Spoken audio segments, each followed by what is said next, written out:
नमस्कार और the deep dive में आपका स्वागत है। नमस्कार। आज हम कुछ बहुत ही ज़रूरी कानूनी धाराओं पर बात करने वाले हैं जो अक्सर प्रतियोगी परीक्षाओं में पूछी जाती हैं। जी।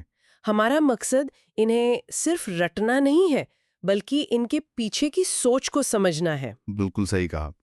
ये धाराएं हमें बताती हैं कि एक समाज के तौर पर हम किन चीजों को सबसे ज्यादा महत्व देते हैं। तो चलिए शुरू करते हैं। चलिए, तो पहली स्लाइड में हम बात करेंगे धारा 140 की, ये है। हत्या या फिरौती के लिए अपहरण। जी। स्लाइड के मुख्य बिंदु हैं, यदि कोई किसी व्यक्ति का अपहरण या व्यपहरण इस उद्देश्य से करता है कि उस व्यक्ति की हत्या कर दी जाए या उसे ऐसी स्थिति में डाल दिया जाए जहां हत्या का खतरा हो, और ये जीवन के अधिकार पर सीधा हमला है। बिल्कुल। सरल शब्दों में यहाँ पर किडनैपिंग सिर्फ एक पहला कदम है। अच्छा। असली इरादा मतलब इंटेंट किसी की जान लेना है। इसीलिए कानून इसे बहुत ही, आप कह सकते हैं, संगीन अपराध मानता है। तो यहाँ इरादा सबसे महत्वपूर्ण है। और एग्जाम अलर्ट में सजा का भी जिक्र है, आजीवन कारावास या 10 वर्ष तक का कठोर कारावास और साथ में जुर्माना। जी। और यहाँ कठोर कारावास शब्द पर ध्यान देना जरूरी है। इसका क्या मतलब होता है? कठोर कारावास या रिग्रेस इम्प्रिजनमेंट का मतलब है कि सजा के दौरान दोषी से कड़ी मेहनत करवाई जाती है। ये अपराध की गंभीरता को दिखाता है। समझ गई। अब अगली स्लाइड पर चलते हैं। इसमें हम बात करेंगे धारा 141 की, विदेश से बच्चों का आयात। इसके बिंदु हैं, भारत के बाहर से किसी लड़की जिसकी उम्र 21 वर्ष से कम हो या लड़के जिसकी उम्र 18 वर्ष से कम हो को लाना। जी। और आशय यानी इरादा ये हो कि उन्हें किसी अन्य व्यक्ति के साथ अवैध संभोग के लिए मजबूर या बहकाया जाए। हाँ, ये धारा अंतर्राष्ट्रीय मानव तस्करी, खासकर बच्चों के शोषण को रोकने के लिए है। इसमें उम्र की सीमाएं अलग-अलग क्यों हैं?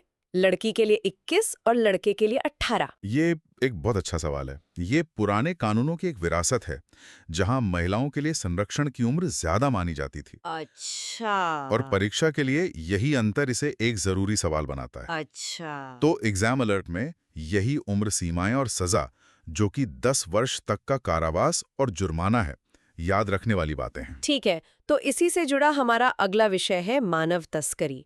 अगली स्लाइड में हम बात करेंगे धारा 143, मानव तस्करी की परिभाषा। जी, ये धारा बहुत व्यापक है। इसके 3 पहलू बताए गए हैं। पहला है कार्य, किसी व्यक्ति की भर्ती, परिवहन, आश्रय देना या प्राप्त करना।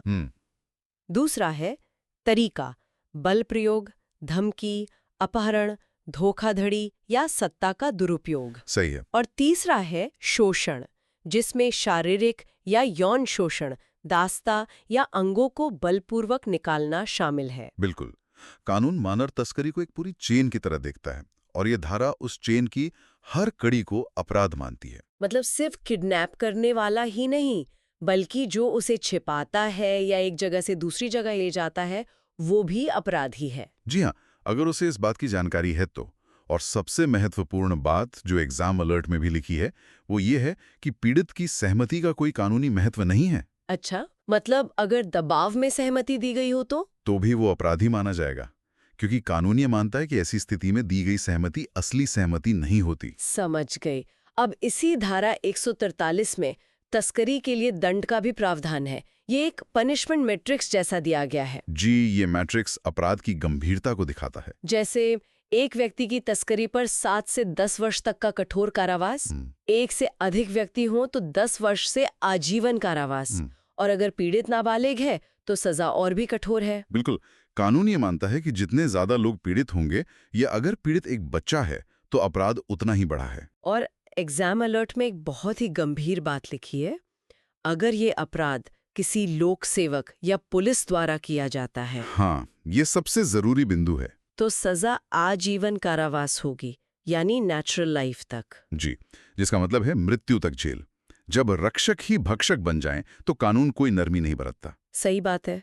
अब अगली स्लाइड में हम 2 धाराओं पर बात करेंगे, धारा 144 और 146, शोषण और बेगारी।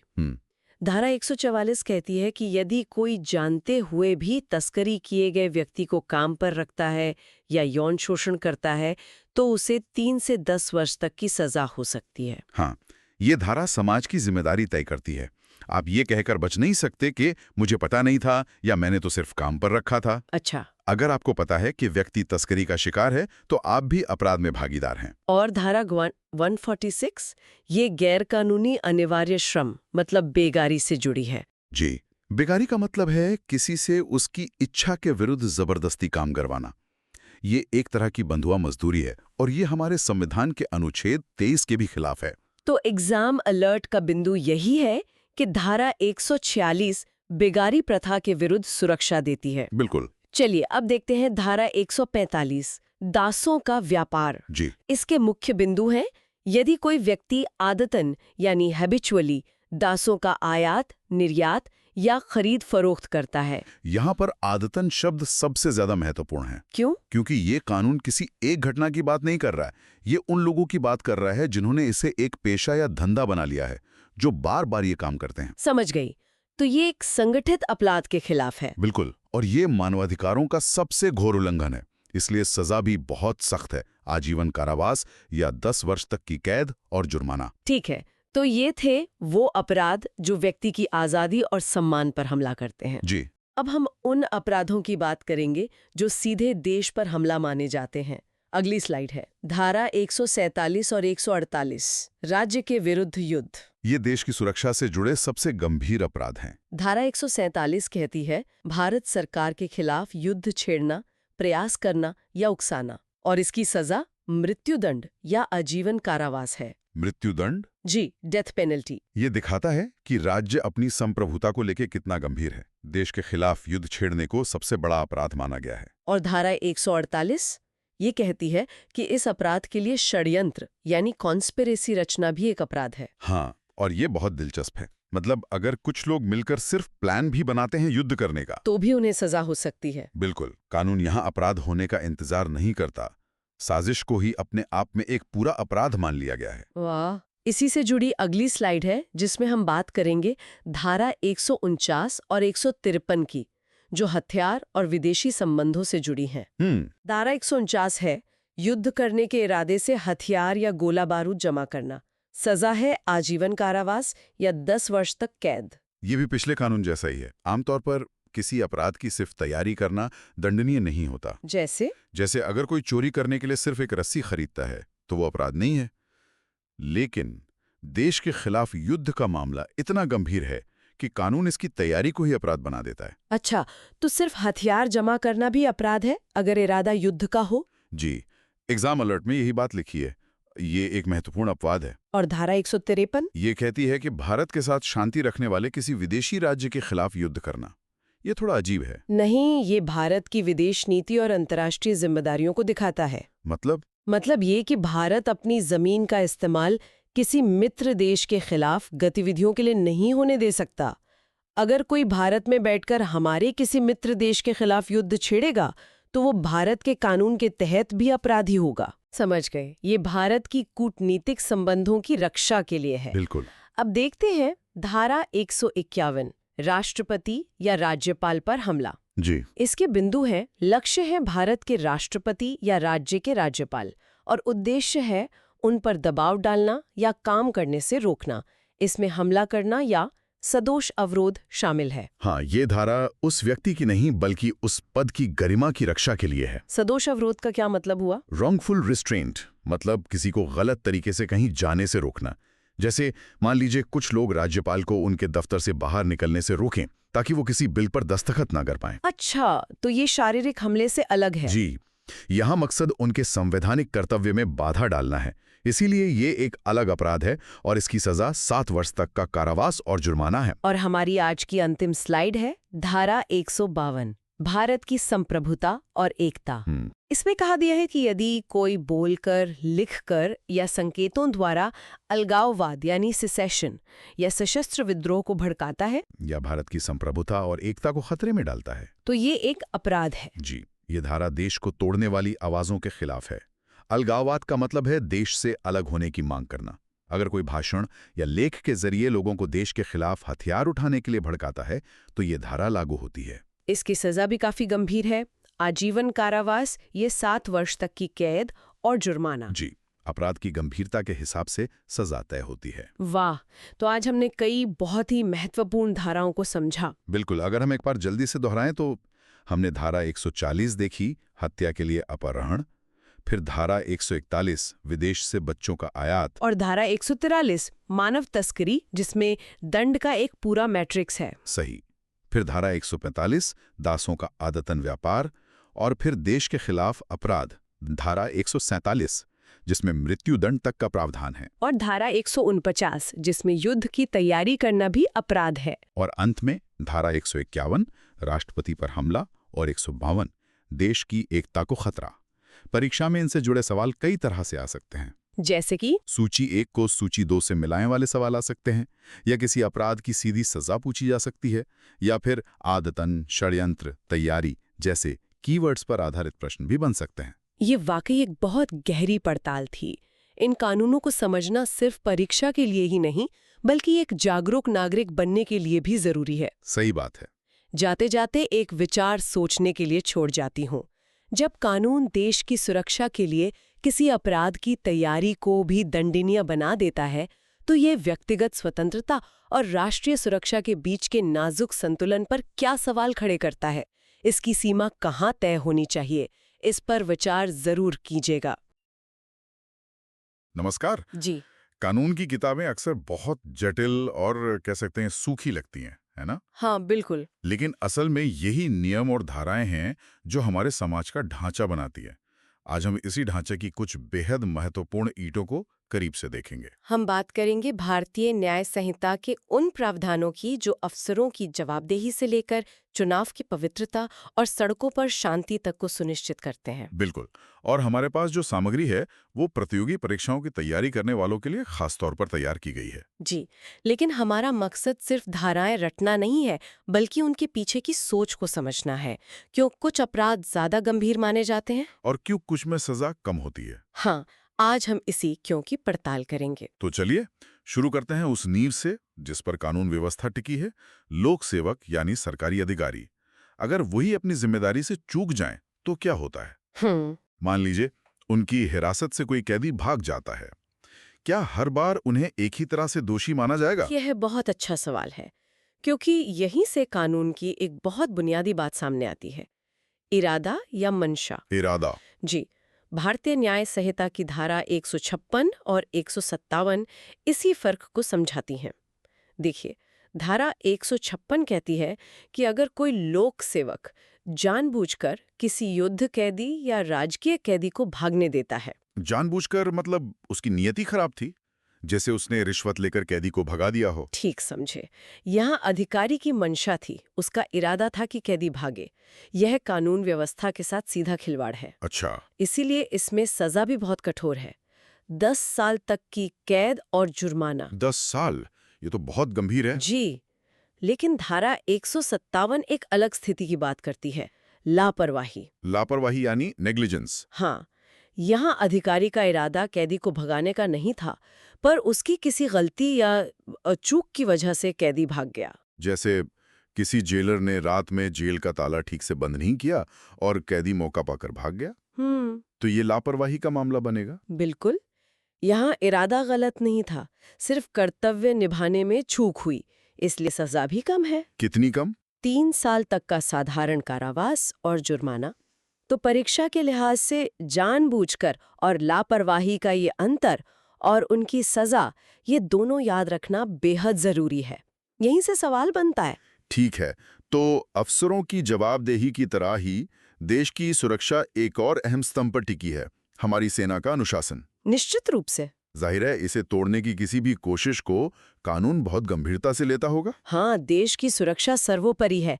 इसीलिए धारा 159 सेना में विद्रोह भड़काने को एक बहुत ही गंभीर अपराध मानती है। अच्छा। हाँ, अगर कोई भी व्यक्ति, चाहे वो आम नागरिक हो या कोई और, किसी सैनिक, नौसैनिक या वायु सैनिक को बगावत या विद्रोह के लिए उकसाता है, तो उसे 10 साल तक की कठोर सजा हो सकती है। और ये प्रावधान तीनों सेनाओं पर लागू होता है, थल सेना, नौसेना और वायुसेना। जी, तीनों पर।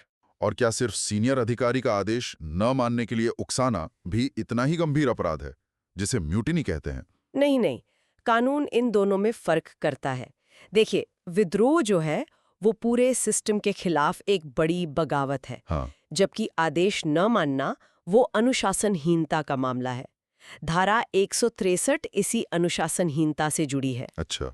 अगर कोई एक सैनिक किसी दूसरे सैनिक को अपने सीनियर का आदेश न मानने के लिए उकसाता है, तो ये सेना के कमांड स्ट्रक्चर के लिए खतरनाक तो है, लेकिन विद्रोह जितना गंभीर नहीं। तो सजा भी कम होगी। हाँ, इसलिए इसमें सजा कम है, 2 साल तक की कैद या जुर्माना या फिर दोनों। सेना से जुड़ा एक और दिलचस्प पहलू है उनकी वर्दी।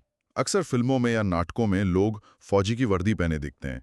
क्या ये कानूनी तौर पर सही है? ये इस बात पर निर्भर करता है कि वर्दी पहनने का उद्देश्य क्या है। धारा 168 इसी के बारे में है। उद्देश्य? हाँ, अगर कोई स्कूल के नाटक में सैनिक का किरदार निभा रहा है तो वो अपराध नहीं है।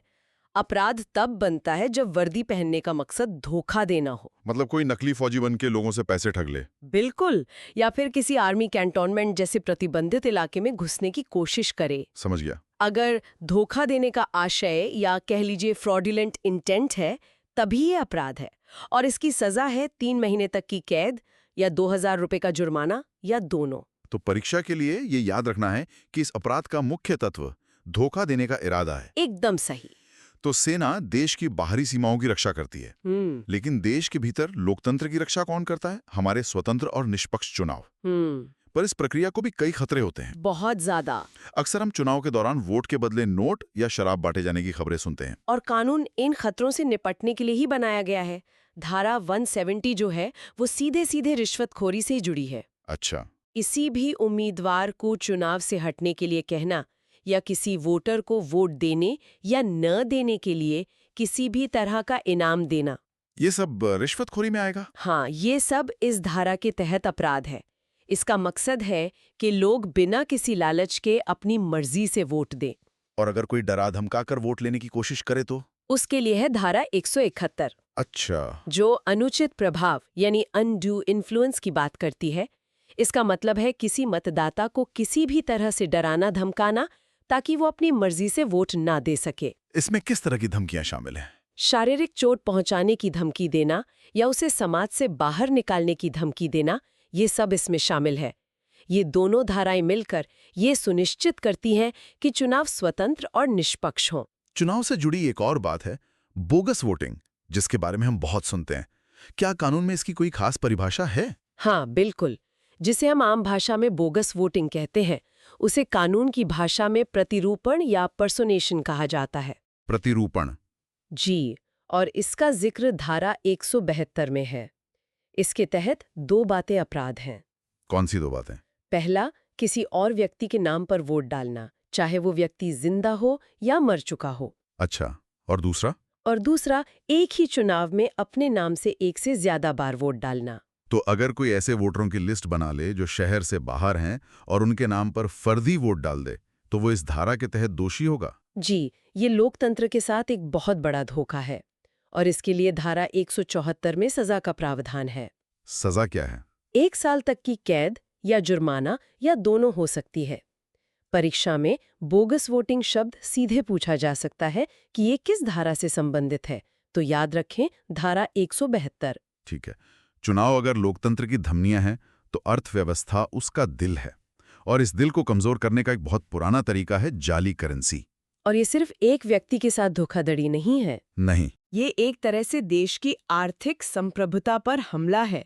सोचिए, अगर लोगों का अपनी ही करेंसी से भरोसा उड़ जाए तो क्या होगा? पूरा बाजार ठप पड़ सकता है। बिल्कुल। इसीलिए कानून इसे एक व्यक्ति के खिलाफ अपराध न मानकर पूरे देश के खिलाफ अपराध मानता है। हाँ, तो जाली नोट बनाने और उसे बाजार में चलाने में क्या कानून कोई फर्क करता है? हाँ, एक सूक्ष्म लेकिन महत्वपूर्ण फर्क है। धारा 178 जो है वो जाली सिक्के, सरकारी स्टैंप या बैंक नोट बनाने के काम को यानी काउंटरफीटिंग को अपराध मानती है। सिर्फ बनाने को? हाँ, जबकि धारा 179 उन बनाए गए नकली नोटों को बाजार में चलाने को, यानी उन्हें असली बताकर इस्तेमाल करने को, हाँ, उसे अपराध मानती है। और सजा बहुत कठोर है। कितनी? आजीवन कारावास या 10 साल तक की कैद और जुर्माना। ये तो हुई नोट बनाने और चलाने की बात। लेकिन अगर कोई सिर्फ नोट बनाने की तैयारी कर रहा हो तो? जैसे किसी के पास से नकली नोट छापने की मशीन या कागज मिले? ये भी एक गंभीर अपराध है। कानून की नज़र में अपराध को तैयारी के स्तर पर ही रोकना जरूरी है। अच्छा। धारा 181 यही करती है।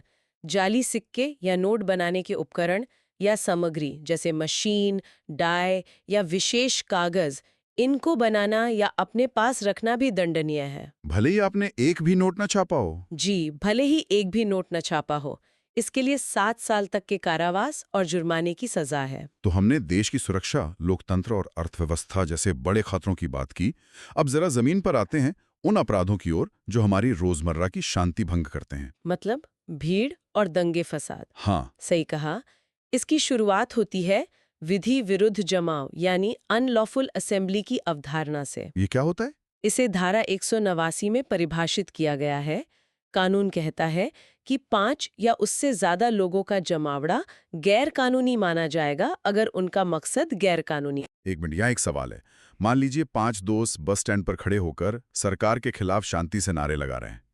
क्या ये विधि विरुद्ध जमाव है? नहीं, सिर्फ इकट्ठा होना या नारे लगाना अपराध नहीं है। उनका उद्देश्य गैर कानूनी होना चाहिए। जैसे कि? जैसे सरकार या किसी लोक सेवक को डराना, किसी कानून के पालन का विरोध करना या कोई और अपराध करना। परीक्षा में ये संख्या 5 या अधिक व्यक्ति सीधे पूछी जाती है।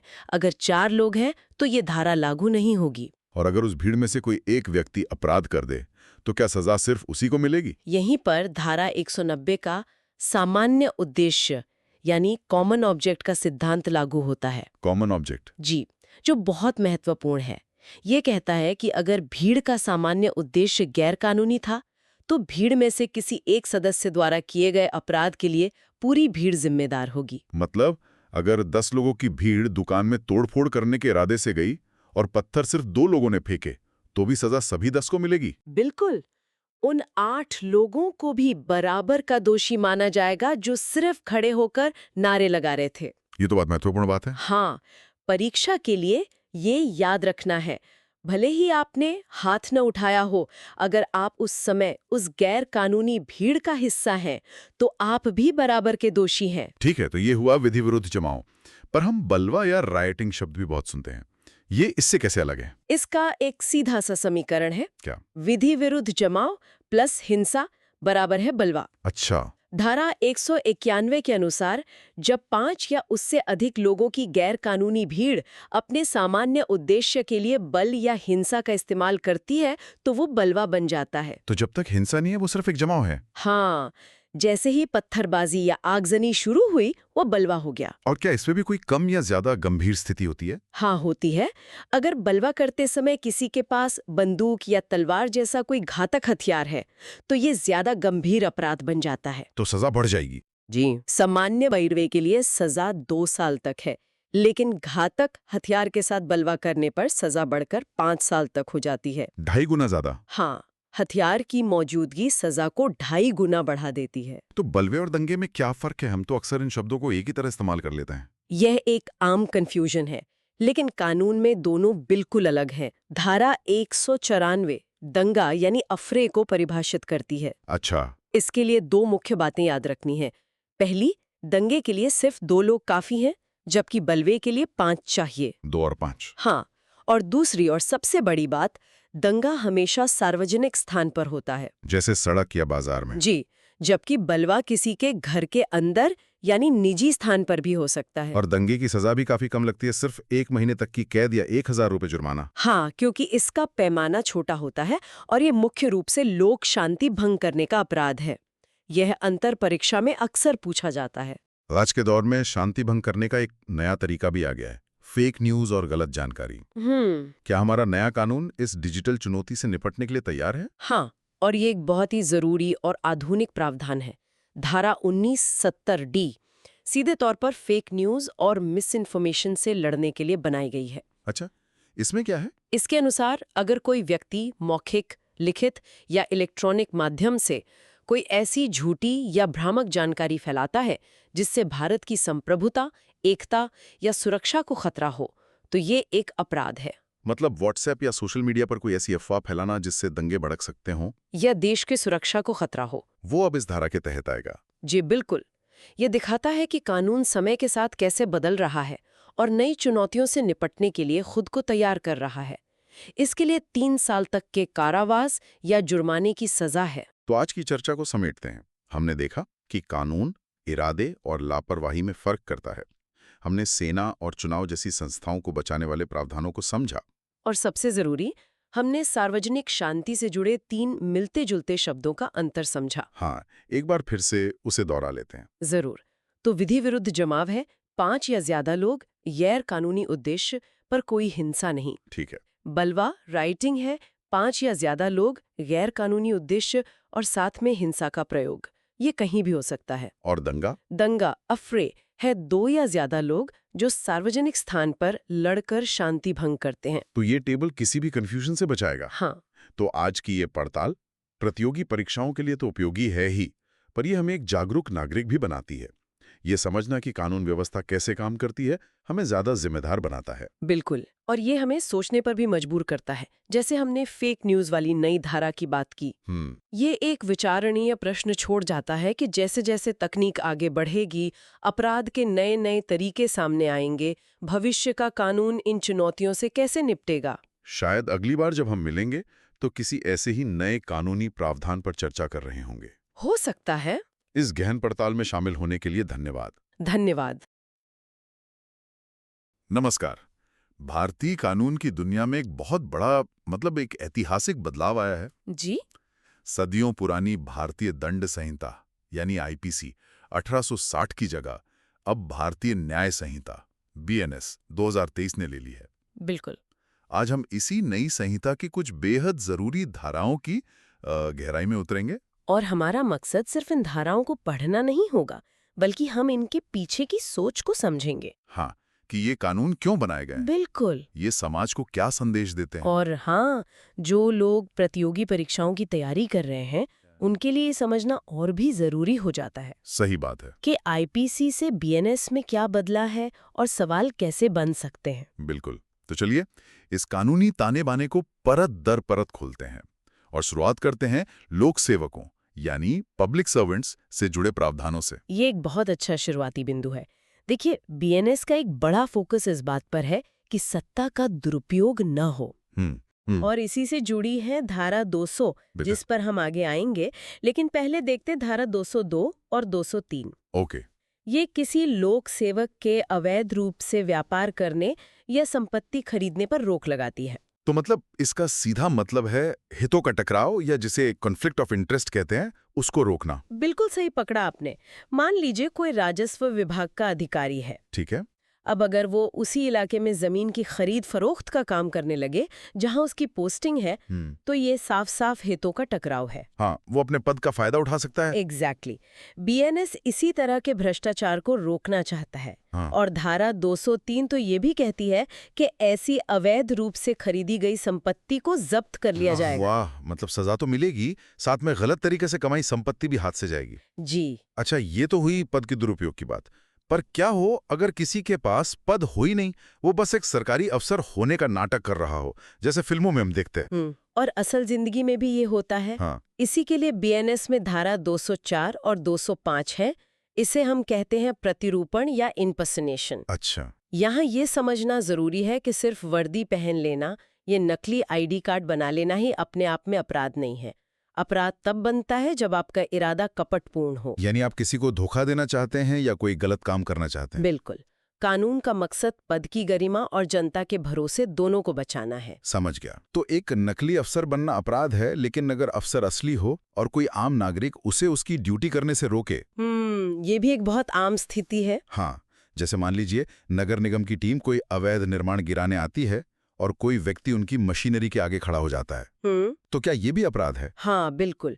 ये बीएनएस की धारा 221 और 224 के तहत एक गंभीर अपराध है। धारा 221 सरकारी काम में जानबूझकर रुकावट डालने पर लगती है और धारा 224 तो और भी गंभीर है, वो उस अधिकारी को चोट पहुंचाने की धमकी देने पर लगती है। अच्छा। आपका उदाहरण बिल्कुल सटीक है। ऐसा करना सीधे तौर पर कानून के शासन को चुनौती देना है। तो ये तो हुई सिस्टम चलाने वालों की बात, लेकिन एक मजबूत सिस्टम के लिए आम लोगों का भी सही बर्ताव करना जरूरी है। यहीं पर बात आती है न्याय प्रक्रिया की पवित्रता की। ये एक बहुत बड़ी चुनौती है और बीएनएस इसे कई स्तरों पर देखता है। सबसे पहली सीढ़ी है सही जानकारी देना। धारा 211 और 212 इसी के बारे में है। धारा 212 कहती है कि अगर आप किसी लोक सेवक जैसे पुलिस को जानबूझकर झूठी सूचना देते हैं, जैसे किसी को फंसाने के लिए झूठी एफआईआर लिखवा दी, बिल्कुल, तो ये एक अपराध है। और धारा 211? धारा 211 जानकारी छिपाने के बारे में है। यानी अगर आपके पास किसी अपराध की जानकारी है और आप कानूनन उसे बताने के लिए बाध्य हैं, पर आप उसे छिपाते हैं, तो आप भी अपराधी हैं। अच्छा, तो एक तरफ झूठ बोलना अपराध है और दूसरी तरफ सच छिपाना भी। जी। शुरुआती जानकारी तो पहला कदम है। असली कार्रवाई तो अदालत में होती है और वहां गवाही सबसे बड़ा सबूत होती है। तो यहीं पर पर्जुरी या झूठी गवाही का मामला आता है ना? बिल्कुल। पर्जरी जो बीएनएस की धारा 227 से 232 के तहत आता है, वो न्याय व्यवस्था की नींव पर हमला करने जैसा है।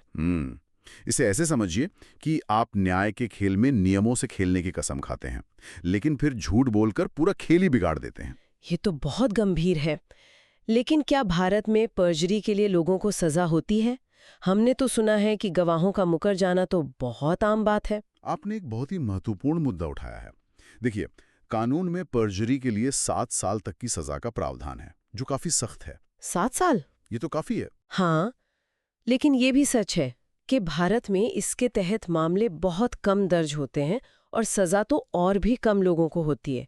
बीएनएस में सजा तो है, पर असली चुनौती इसे प्रभावी ढंग से लागू करवाने की होगी।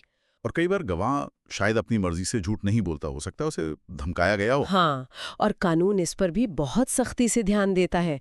धारा 232 विशेष रूप से इसी के लिए है, किसी को झूठी गवाही देने के लिए धमकाना। अच्छा, तो गवाह को धमकाना भी एक अलग अपराध है। जी, और इसकी सजा भी 7 साल तक की कैद है।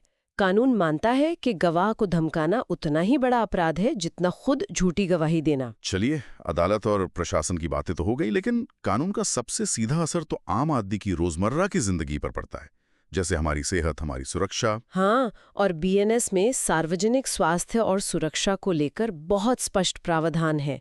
इसकी शुरुआत होती है धारा 200 से। ओके।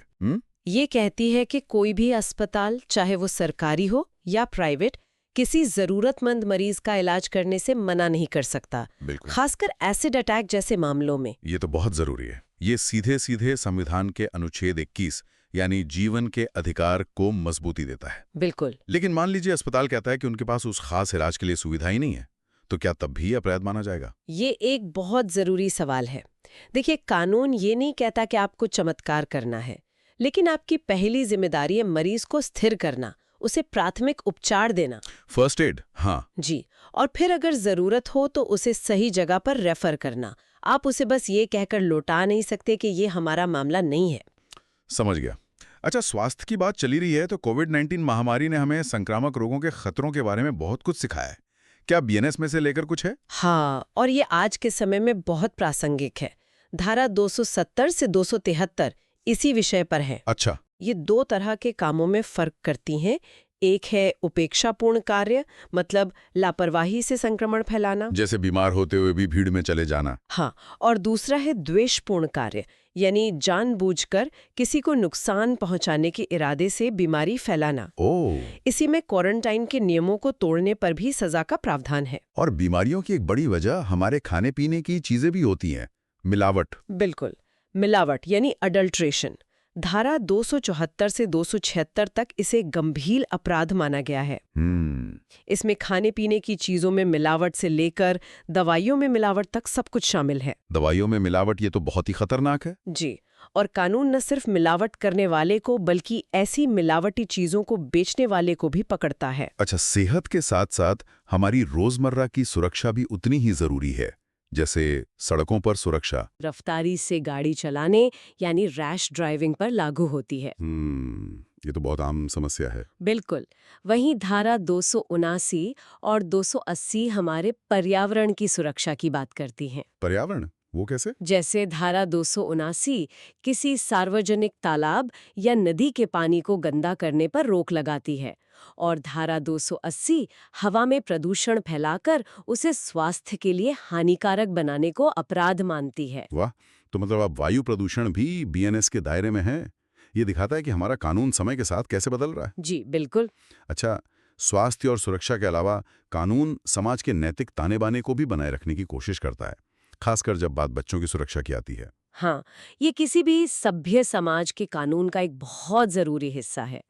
बीएनएस में धारा 292 अश्लील किताबों या वस्तुओं की बिक्री पर रोक लगाती है, जिसे पब्लिक न्यूसेंस माना जाता। जी। लेकिन धारा 295 इससे एक कदम आगे जाती है और ये बच्चों को ऐसी कोई भी अश्लील वस्तु बेचने को एक बहुत ही गंभीर अपराध बनाती है। इसकी सजा कितनी है? क्योंकि सजा से अक्सर अपराध की गंभीरता का पता चलता है। और यहाँ सजा बहुत सख्त है। धारा 295 के तहत 7 साल तक की जेल हो सकती है। 7 साल? जी, ये दिखाता है कि कानून बच्चों की सुरक्षा और उनके मानसिक स्वास्थ्य को कितनी ज्यादा प्राथमिकता देता है। तो आज हमने भारतीय न्याय संहिता 2023 की कई महत्वपूर्ण धाराओं को समझा। हमने उन्हें थीमेटिक रूप से समझा, लोक सेवकों की जवाबदेही से लेकर न्याय प्रक्रिया की पवित्रता और आम नागरिक के स्वास्थ्य और सुरक्षा तक। बिल्कुल। एक त्वरित पुनरीक्षण करें तो हमने देखा कि कैसे इम्पर्सनेशन मतलब धारा 205, हाँ। पर्जरी यानी झूठे सबूत जो धारा 227 से 232 तक है, अडल्टरेशन यानी मिलावट धारा 274 से 276 और बच्चों के खिलाफ अपराध धारा 295, इन जैसे मामलों में बीएनएस ने बहुत स्पष्ट और सख्त प्रावधान किए हैं। और अगर परीक्षा के नजरिए से देखें तो यहाँ से कई तरह के सवाल बन सकते हैं, है ना? हाँ बिल्कुल। एक तो सही मिलान करने का प्रश्न आ सकता है, जहां एक तरफ अपराध का नाम हो और दूसरी तरफ बीएनएस की धारा। जी, ये एक बहुत ही कॉमन पैटर्न है। दूसरा, किसी खास अपराध जैसे रश ड्राइविंग, ये पर्जरी के लिए सीधे सजा पूछी जा सकती है। हाँ, सजा की अवधि या जुर्माने की रकम, ये दोनों ही महत्वपूर्ण हैं। और तीसरा, सबसे बुनियादी सवाल, बीएनएस 2023 ने किस पुराने कानून की जगह लिया? जिसका जवाब है आईपीसी 1860। ये तो सबको याद रखना ही चाहिए। बिल्कुल। और अंत में मैं सोचने के लिए एक विचार छोड़ना चाहती हूँ। जी बताइए। ये कानून सिर्फ सजा देने की मशीन नहीं है, ये एक आईने की तरह है जो दिखाते हैं कि एक समाज के तौर पर हम किन मूल्यों को सबसे ज्यादा महत्व देते हैं। न्याय, सत्य, स्वास्थ्य और सुरक्षा। जैसे जैसे समाज विकसित होता है वैसे वैसे उसके कानून भी विकसित होते हैं। सही बात है। तो सोचने वाली बात यह है कि आज से 50 साल बाद हमारे इन कानूनों को देखकर आने वाली पीढ़ियां हमारे समाज के बारे में क्या सोचेंगी। नमस्कार, द डीप डाइव में आपका स्वागत है। जैसा कि हम सब जानते हैं, भारतीय कानून में एक बहुत बड़ा बदलाव आया है। आईपीसी की जगह अब भारतीय न्याय संहिता यानी बीएनएस लागू हो गई है, और जो लोग प्रतियोगी परीक्षाओं की तैयारी कर रहे हैं उनके लिए ये बदलाव समझना बहुत ही जरूरी है। बिल्कुल, और इसीलिए आज हमारे पास एक बहुत ही विस्तृत स्लाइड डेक है जो इन्हीं बदलावों पर फोकस करता है, खासकर अपराध और सजा से जुड़ी नई धाराओं पर। तो आज का हमारा मिशन एकदम साफ है, इस स्लाइड डेक की मदद से बीएनएस की नई धाराओं को, उनकी परिभाषाओं को और सजा के प्रावधानों को आसान भाषा में समझना। हम सार्वजनिक शांति से जुड़े अपराधों से शुरू करेंगे और फिर चोरी, लूट, डकैती जैसे संपत्ति से जुड़े अपराधों की गहराइयों में उतरेंगे। जी, और हमारा पूरा जोर इस बात पर रहेगा कि परीक्षा के लिहाज से क्या सबसे ज्यादा महत्वपूर्ण है। ये समझना कि कानून सिर्फ धाराएं क्यों नहीं बदलता, बल्कि उनके पीछे की जो सोच है उसको भी कैसे अपडेट करता है।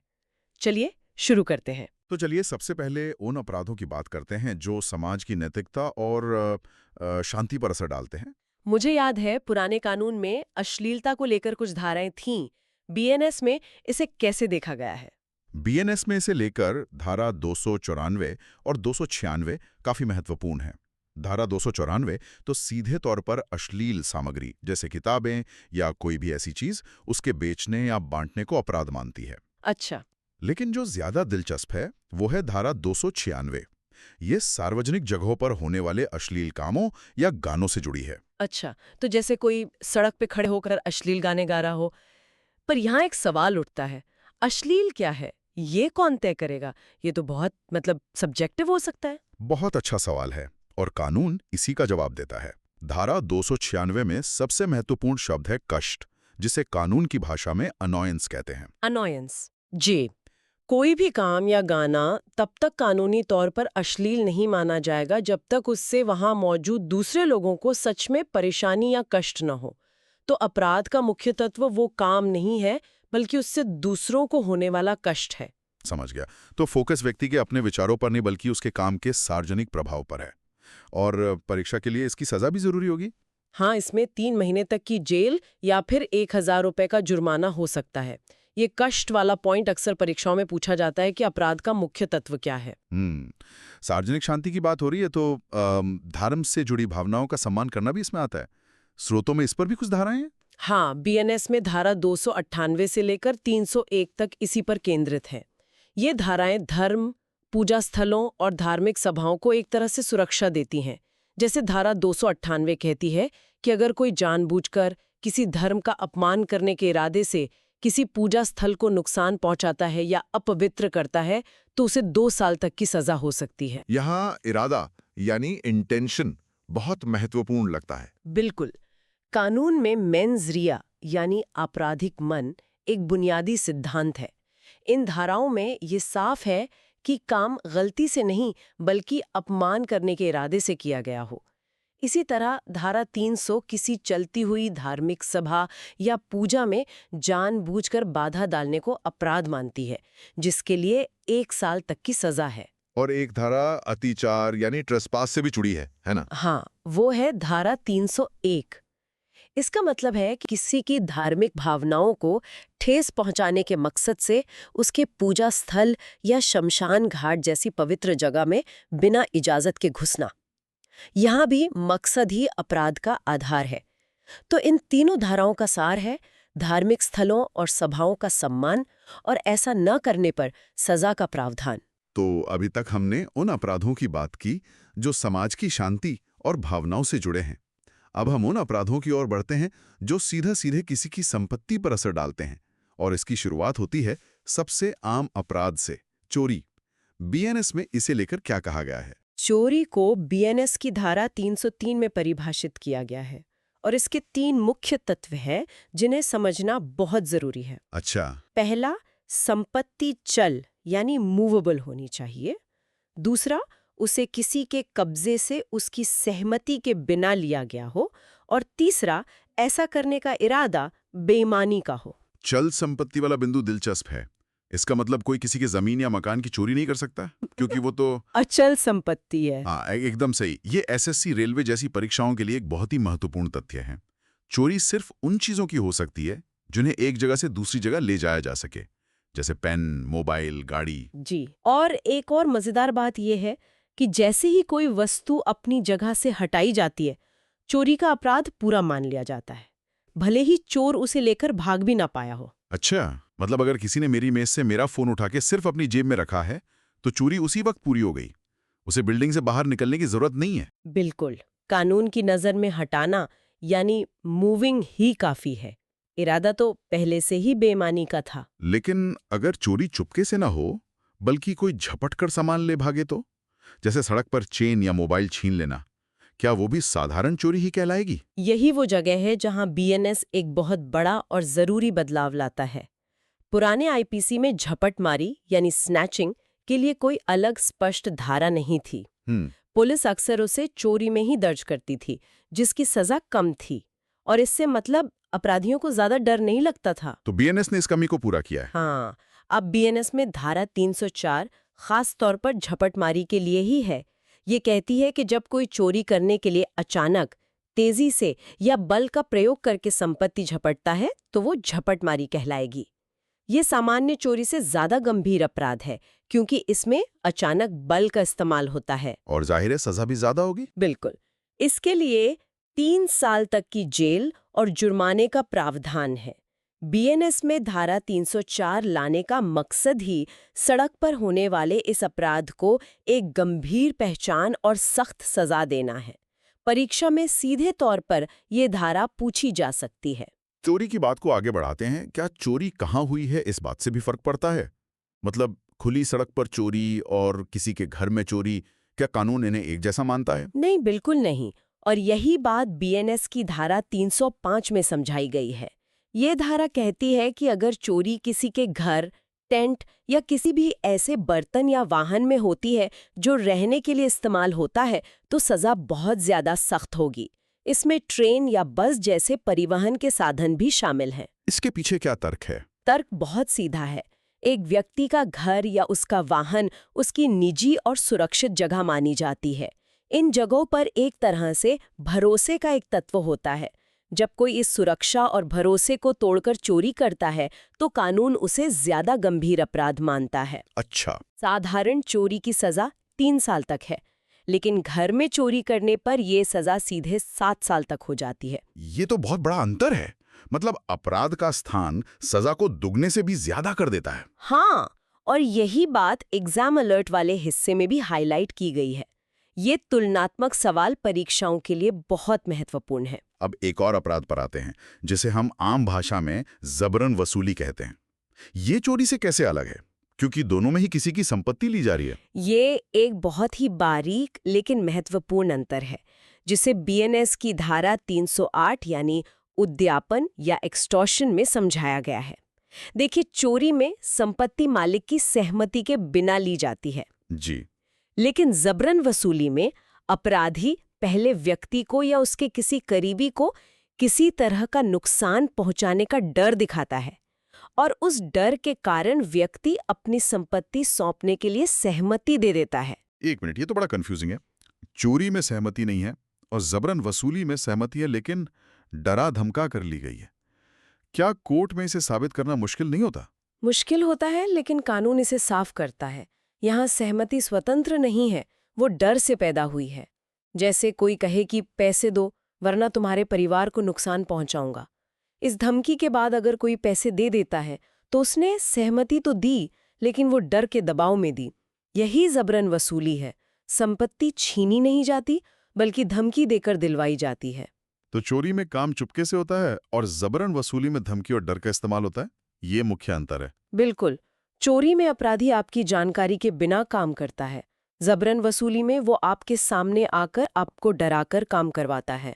चलिए, अब इस सिलसिले को और आगे बढ़ाते हैं। हमने चोरी यानी चुपके से लेना और जबरन वसूली यानी डरा कर लेना, इन दोनों को समझ लिया।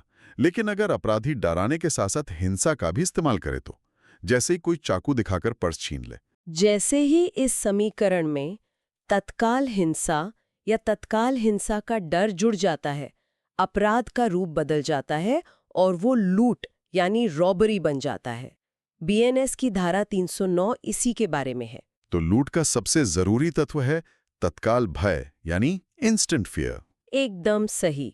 अगर कोई चोरी करते समय या चोरी का सामान ले जाते समय आपको उसी वक्त जान से मारने, चोट पहुंचाने या रोकने का डर दिखाता है, तो वो चोरी नहीं, लूट कहलाएगी।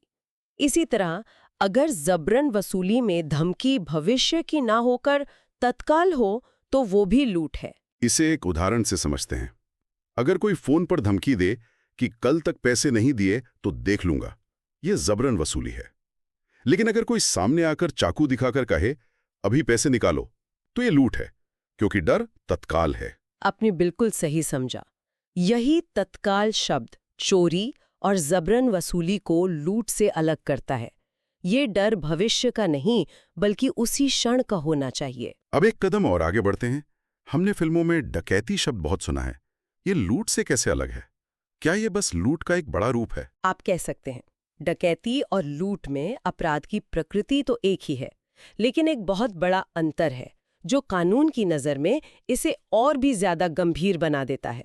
और वो है अपराधियों की संख्या। अच्छा, संख्या। हाँ, बीएनएस की धारा 310 कहती है कि जब 5 या 5 से ज्यादा लोग मिलकर लूट करते हैं या करने की कोशिश करते हैं, तो उस अपराध को डकैती यानी डकैती कहा जाता है। अच्छा।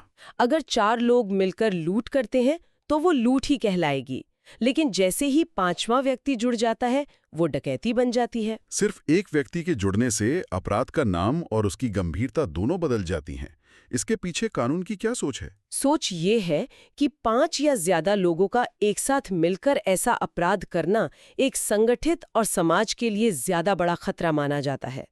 यह एक व्यक्ति के अपराध से कहीं ज्यादा खतरनाक स्थिति है, इसलिए इसकी सजा भी बहुत ज्यादा सख्त है। सजा की बात चली है तो डकैती के लिए क्या प्रावधान है? हत्या कर दी तो सजा गिरोह के सभी सदस्यों को मिलेगी और ये सजा मृत्युदंड या आजीवन कारावास हो सकती है। इसे संयुक्त दायित्व यानी जॉइंट लायबिलिटी का सिद्धांत कहते हैं। यानी करे को एक और भरे सब। ये तो बहुत सख्त नियम है। जी, क्योंकि माना जाता है कि जब आप ऐसे गिरोह का हिस्सा है तो आप उसके हर काम के लिए जिम्मेदार हैं। और एक बात है जो डकैती को बाकी सभी अपराधों से अलग करती है। वो क्या है? डकैती एकमात्र ऐसा अपराध है जहां सिर्फ तैयारी यानी प्रिपरेशन करना भी दंडनीय है। एक मिनट, मतलब अगर कुछ लोग सिर्फ डकैती की प्लानिंग कर रहे हैं, हथियार जमा कर रहे हैं, लेकिन उन्होंने अभी तक अपराध किया नहीं है, तब भी उन्हें सजा हो सकती है। ज्यादातर अपराधों में तो सिर्फ कोशिश यानी अटेम्प्ट करने पर सजा होती है। बिल्कुल, यही डकैती की गंभीरता को दिखाता है। बीएनएस की धारा 310(4) के तहत डकैती करने की तैयारी करने पर भी 10 साल तक की सजा हो सकती है। कानून ये मानता है कि 5 या उससे ज्यादा लोगों का हथियारों के साथ योजना बनाना ही समाज के लिए एक बहुत बड़ा खतरा है, भले ही वो अपने प्लान में कामयाब ना हो। ये तो वाकई एक अनोखा और परीक्षा के लिहाज से बहुत महत्वपूर्ण तथ्य है। अब जब हम प्रयास और हथियारों की बात कर ही रहे हैं, तो क्या लूट या डकैती के प्रयास में हथियार इस्तेमाल करने पर कोई अलग प्रावधान है? हाँ, इसके लिए धारा 311 और 312 है। धारा 312 कहती है कि अगर कोई घातक हथियार जैसे बंदूक या चाकू के साथ लूट या डकैती करने का प्रयास करता है तो ये अपने आप में गंभीर अपराध है। हथियार का होना ही अपराध की गंभीरता को कई गुना बढ़ा देता है। और धारा 311? धारा 311 और भी गंभीर है। ये कहती है कि अगर लूट या डकैती के प्रयास में अपराधी किसी को गंभीर चोट पहुंचाता है या जान लेने की कोशिश करता है तो उसे कम से कम 7 साल की सजा होगी। यहाँ कम से कम यानी मिनिमम पनिशमेंट शब्द बहुत महत्वपूर्ण है। इसका मतलब है कि जज इस अपराध के लिए 7 साल से कम की सजा नहीं दे सकते। तो चलिए अंत में इन सभी अपराधों को एक साथ रखकर देखते हैं। अगर मैं सही समझाऊं तो ये एक सीढ़ी की तरह है। बिल्कुल, ये एक बहुत अच्छा तरीका है इसे याद रखने का। सबसे नीचे है चोरी, बिना सहमति के चुपके से चल संपत्ति लेना। फिर आती है जबरन वसूली, डर दिखाकर सहमति से संपत्ति लेना। इसके बाद आती है लूट, चोरी या जबरन वसूली के साथ तत्काल हिंसा या उसका डर। और सबसे ऊपर है डकैती, जब लूट का यही काम 5 या उससे ज्यादा लोग मिलकर करें। हमें कोई कंफ्यूजन नहीं होगा। और हाँ, इसमें बीएनएस का नया जुड़ाव झपटमारी भी याद रखना जरूरी है, जो चोरी का एक बलपूर्वक रूप है। तो आज हमने भारतीय न्याय संहिता के तहत सार्वजनिक नैतिकता और संपत्ति के विरुद्ध अपराधों की इस सीढ़ी को समझा। ये जाना कि कैसे कानून हर अपराध के पीछे की नीयत, तरीके और प्रभाव के आधार पर उनमें फर्क करता है। हाँ, और हमने बीएनएस में आए नए बदलावों जैसे झपटमारी के लिए एक अलग धारा का बनना और पुराने महत्वपूर्ण सिद्धांतों जैसे डकैती की तैयारी का भी दंडनीय होना पर भी बात की। परीक्षा के लिए इस तरह के सवाल बहुत महत्वपूर्ण है, जैसे लूट और डकैती में मुख्य अंतर क्या है? उत्तर होगा व्यक्तियों की संख्या, या किस अपराध में सिर्फ तैयारी करना ही दंडनीय है? जवाब होगा डकैती। और अंत में एक सवाल छोड़ जाते हैं। बीएनएस ने झपटमारी जैसे अपराधों के लिए एक स्पष्ट कानूनी पहचान बनाई है। सोचिए, क्या इस तरह के स्पष्ट वर्गीकरण से सड़कों पर होने वाले अपराधों को बेहतर तरीके से दर्ज करने, समझने और अंततः न्याय प्रक्रिया को तेज करने में मदद मिलेगी। अगली बार तक पढ़ते रहिए। नमस्कार और द डीप डाइव में आपका स्वागत है। आज हम एक बहुत ही दिलचस्प विषय पर बात करने वाली हैं, भारतीय न्याय संहिता यानी बीएनएस। जी नमस्कार। और ये विषय खास तौर पर एसएससी, रेलवे और दूसरी सरकारी परीक्षाओं की तैयारी करने वालों के लिए बहुत महत्वपूर्ण है। बिल्कुल, आज हम बीएनएस के तहत कुछ खास अपराधों और उनकी सजाओं पर गहराई से बात करेंगे। हाँ, और हमारा मकसद सिर्फ रटना नहीं है, बल्कि इन कानूनों के पीछे की सोच को समझना है। हम 3 मुख्य श्रेणियों पर ध्यान देंगे: संपत्ति से जुड़े अपराध, सार्वजनिक शांति भंग करने वाले अपराध और मानहानि। तो चलिए शुरू करते हैं। हमारी पहली स्लाइड है धारा 313 के बारे में। जी, इस स्लाइड में हम बात करेंगे धारा 313, लुटेरों का गिरोह। अच्छा। इसके मुख्य बिंदु हैं लुटेरों या डकैतों के गिरोह से संबंध रखना या उस गिरोह का सदस्य होना, और उद्देश्य लूट या डकैती को अंजाम देना। ये एक बहुत ही गंभीर और संज्ञेय अपराध है। तो इसमें दिलचस्प बात यह है कि सिर्फ लूट करने पर ही नहीं, बल्कि उस गिरोह का सदस्य होने पर भी सजा है। बिल्कुल, यही इस धारा की खासियत है। देखिए, कानून यहाँ अपराध होने का इंतजार नहीं कर रहा है। वो मानता है कि ऐसा गिरोह बनाना ही मतलब समाज के लिए एक सीधा खतरा है। अच्छा, तो ये एक तरह से अपराध की तैयारी को भी अपराध मान रहा है। एकदम सही। और इसीलिए इसे संज्ञेय अपराध कहा गया है। ये शब्द याद रखना जरूरी है। संज्ञेय का मतलब है ऐसा अपराध जिसमें पुलिस बिना किसी वारंट के आपको गिरफ्तार कर सकती है, क्योंकि मामला गंभीर है। और परीक्षा के लिए इसमें सजा क्या है? सजा पर खास ध्यान देना है। इसमें 7 साल तक का कठोर कारावास और जुर्माना है। कठोर कारावास मतलब जेल में सख्त मेहनत मजदूरी करवाई जाती है। समझ गई। चलिए अब अगली स्लाइड पर चलते हैं, जो संपत्ति के गबन से जुड़ी है। हाँ, तो इस स्लाइड में हम बात करेंगे धारा 314 व 316, संपत्ति का गबन।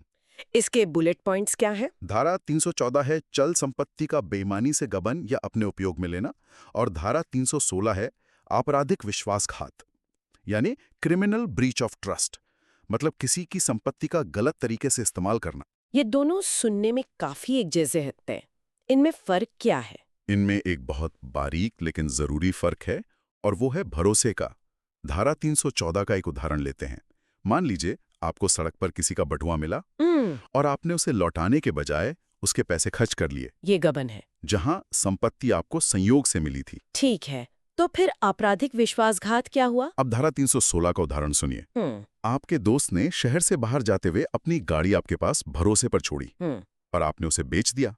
यहां संपत्ति आपको सौंपी गई थी एक विश्वास के साथ। अच्छा, तो आपने सिर्फ गाड़ी नहीं बेची बल्कि भरोसा तोड़ा? बिल्कुल, इसीलिए इसे आपराधिक विश्वासघात कहते हैं और ये ज्यादा गंभीर माना जाता है। परीक्षा के लिए धारा 314 की सजा याद रखें, 6 महीने से लेकर 2 साल तक की कैद और जुर्माना। ठीक है, अब धोखाधड़ी से जुड़ी अगली स्लाइड देखते हैं। जरूर। इस स्लाइड में हम बात करेंगे धारा 318 व 323, धोखाधड़ी और छिपाना। इसके मुख्य बिंदु? धारा 318 धोखाधड़ी यानी चीटिंग की बात करती है, और धारा 323 जो ज्यादा खास है वो है बेईमानी या कपटपूर्वक संपत्ति को हटाना या छिपाना। इसका इरादा लेनदारों या दूसरे लोगों को नुकसान पहुंचाना होता है। धारा 323 को थोड़ा और आसान भाषा में समझाइए। देखिए, ये उस स्थिति के लिए है जब कोई व्यक्ति जिसे पता है कि उसे लोगों का कर्ज चुकाना है, वो अपनी संपत्ति छिपा लेता है। जैसे किसी को पता है कि वो दिवालिया होने वाला है और बैंक उसकी संपत्ति जब्त कर लेगा, तो वो अपनी महंगी घड़ी या कार अपने किसी दोस्त के यहाँ छिपा देता है, ताकि लेनदार उसे ले ना सके। जी, ये लेनदारों के साथ एक सोची समझी धोखाधड़ी है, और धारा 323 के तहत इसमें 3 साल तक की जेल या जुर्माना या दोनों हो सकते हैं। ये तो बहुत प्रासंगिक है आजकल। चलिए अब एक अलग तरह के अपराध पर आते हैं। हमारी अगली स्लाइड है पशु क्रूरता पर। हाँ, इस स्लाइड में हम बात करेंगे धारा 325, पशु क्रूरता। इसके बुलेट पॉइंट्स हैं किसी पशु को मारना, जहर देना या अपंग बनाना, या फिर पशु को बेकार करने के इरादे से कोई कुकृत्य करना। ये आर्थिक और नैतिक दोनों रूप से अपराध है। जी, ये धारा जानवरों के प्रति क्रूरता को दंडनीय बनाती है। यहाँ अपंग बनाना या बेकार करना शब्द बहुत महत्वपूर्ण है। इसका क्या मतलब है? इसका मतलब है जानवर को ऐसी चोट पहुंचाना जिससे वो अपने काम के लायक ना रहे। जैसे किसी किसान के बैल का पैर तोड़ देना। इससे किसान का आर्थिक नुकसान तो हुआ ही, पर ये एक जीव के प्रति हिंसा भी है। बिल्कुल, यही इस कानून की आत्मा है। ये सिर्फ आर्थिक नुकसान नहीं, बल्कि एक बेजुबान जीव को दी गई तकलीफ को भी अपराध मानता है। और सजा भी काफी है, 5 साल तक का कारावास या जुर्माना या दोनों। ये एक जरूरी कानून है।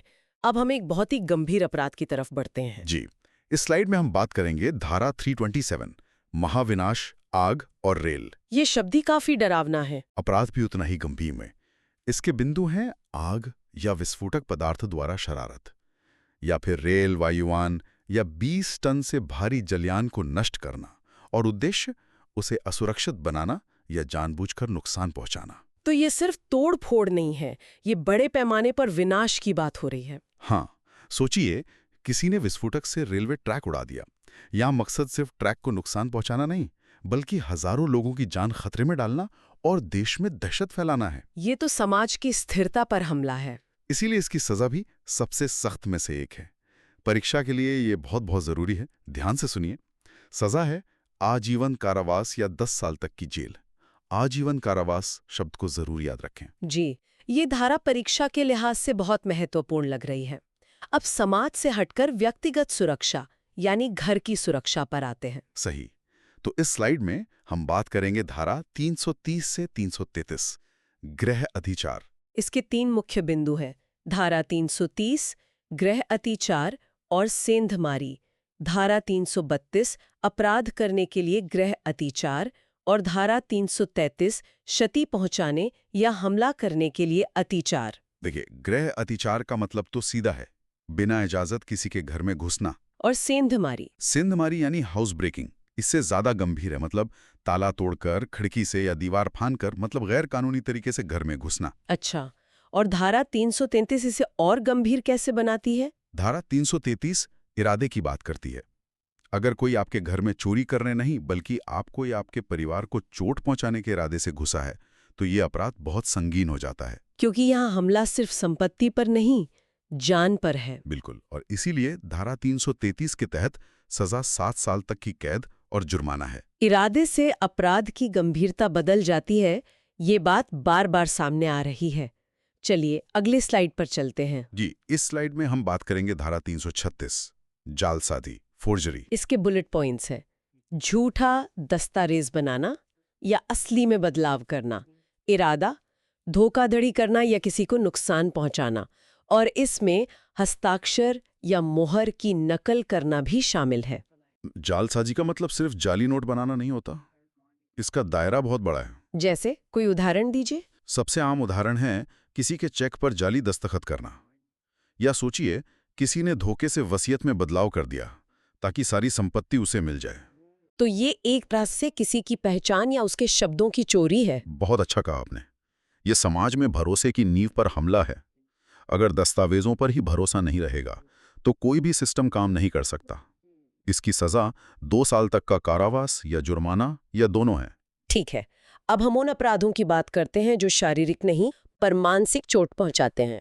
हाँ, इस स्लाइड में हम बात करेंगे धारा 351, 352, अपमान और धमकी। इसके मुख्य बिंदु हैं धारा 351 आपराधिक धमकी यानी क्रिमिनल इंटिमिडेशन, और धारा 352 जानबूझकर अपमान करना जिसका उद्देश्य उकसावे से सार्वजनिक शांति भंग करना हो। यहाँ धारा 352 बहुत दिलचस्प है। ये सिर्फ किसी की बेइज्जती करने के बारे में नहीं है। तो फिर ये किस बारे में है? कानून कहता है कि अगर आप किसी को जानबूझकर इतना उकसाते हैं कि वो गुस्से में आके कोई गलत काम कर बैठे जिससे सार्वजनिक शांति भंग हो, तो अपराधी आप हैं। अरे वाह, तो यहाँ जिम्मेदारी उकसाने वाले की है, अपमानित होने वाले की नहीं। जी, क्योंकि कानून की मुख्य चिंता सार्वजनिक शांति बनाए रखना है, और इसीलिए धारा 352 के तहत 2 साल तक की कैद या जुर्माना हो सकता है। इसी सार्वजनिक शांति से जुड़ा एक और अपराध है जिसके बारे में हमारी अगली स्लाइड है। जी बिल्कुल। इस स्लाइड में हम बात करेंगे धारा 355, सार्वजनिक दुराचार। इसके बिंदु है नशे में धुत व्यक्ति द्वारा सार्वजनिक स्थान पर हंगामा करना, किसी सार्वजनिक स्थान में प्रवेश करना जहां मनाही हो, या फिर आम जनता को परेशानी पहुंचाना। ये तो हम अक्सर देखते हैं, लेकिन इस धारा में एक बहुत नई और खास बात है, खासकर परीक्षा के लिए। वो क्या है? वो है इसकी सजा। इसमें पहली बार सामुदायिक सेवा यानी कम्युनिटी सर्विस को एक विकल्प के तौर पर रखा गया है। मतलब जेल भेजने के बजाय समाज की सेवा करवाई जाएगी। बिल्कुल। हाँ। सोचिए, जिसने नशे में हंगामा किया उसे सजा के तौर पर किसी सार्वजनिक पार्क को साफ करने का काम दे दिया जाए। ये सजा भी है और सुधार का एक मौका भी। ये तो न्याय व्यवस्था में एक बहुत बड़ा बदलाव है। बहुत बड़ा। तो सजा है 24 घंटे तक की कैद या 1000 रुपए जुर्माना या फिर सामुदायिक सेवा। ये वाकई एक बेहतरीन कदम है। चलिए अब आज के सबसे महत्वपूर्ण और विस्तृत विषय पर आते हैं। जी, अब हम एक बहुत महत्वपूर्ण और विस्तृत विषय पर चर्चा करेंगे। धारा 356 यानी मानहानि या डिफेमेशन। हम इसे 3 भागों में समझेंगे। ठीक है, तो सबसे पहले परिभाषा। इसके मुख्य बिंदु हैं बोले गए पढ़े जाने वाले शब्दों या संकेतों द्वारा किसी पर लांछन लगाना, यहाँ तक कि किसी मृत व्यक्ति, कंपनी या संघ की मानहानि भी अपराध है। और उद्देश्य होता है व्यक्ति के नैतिक या बौद्धिक चरित्र को नीचा दिखाना, मतलब किसी की इज्जत या रेप्यूटेशन को समाज की नजरों में गिराना। बिल्कुल। और कानून प्रतिष्ठा को व्यक्ति की सबसे कीमती संपत्ति मानता है। लेकिन अगर कोई सच बोल रहा हो तो, जैसे कोई पत्रकार किसी घोटाले का पर्दाफाश करे? आपने बहुत अच्छा सवाल पूछा, और यहीं पर आते हैं इसके दूसरे भाग, यानी अपवाद या एक्सेप्शंस। अच्छा, इसके अपवाद क्या है? पहला और सबसे बड़ा अपवाद है सत्य बात, अगर वो लोकहित यानी पब्लिक गुड के लिए हो। दूसरा, न्यायालय की कार्यवाही की सही रिपोर्ट प्रकाशित करना। और तीसरा, सद्भावना यानी गुड फेथ में किसी की भलाई के लिए दी गई चेतावनी। तो सिर्फ सच बोलना काफी नहीं, ये साबित करना होगा कि वो जनता के हित में था। जी, लोकहित शब्द यहाँ सबसे ज्यादा महत्वपूर्ण है। और अब आते हैं तीसरे भाग पर, यानी दंड पर। इसमें सजा क्या है? तो साधारण मानहानि के लिए 2 साल तक का साधारण कारावास या जुर्माना है। और यहाँ भी सामुदायिक सेवा का नया प्रावधान जोड़ा गया है। ये बहुत महत्वपूर्ण है। हाँ, और ये भी जानना जरूरी है कि ये अपराध समझौता योग्य यानी कंपाउंडेबल है, मतलब दोनों पक्ष आपस में समझौता करके केस वापस ले सकते हैं। ये तो बहुत ही विस्तृत चर्चा हुई।